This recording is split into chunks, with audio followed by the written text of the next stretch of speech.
शेतकऱ्यांना हेक्टरी नव्हे तर एकरी 50,000 रुपयांची मदत द्या अशी मागणी शरद पवार यांच्या राष्ट्रवादीचे नेते जयंत पाटील यांनी केली आहे। यावेळेला त्यांनी सरकारला मदतीचं आवाहनही केलेलं आहे। आमची मागणी आहे सरकारकडून की प्रति एकर सरकारने 50,000 रुपये तातडीने द्यावेत।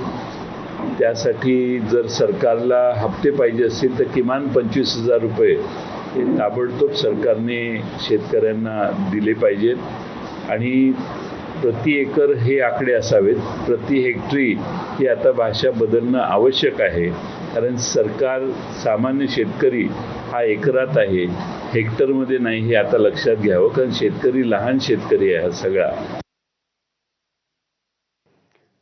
पुढची बातमी बघूयात। मनसेचे अध्यक्ष राज ठाकरे हे उद्या आणि परवा मराठवाड्याच्या दौऱ्यावरती असतील। राज ठाकरे हे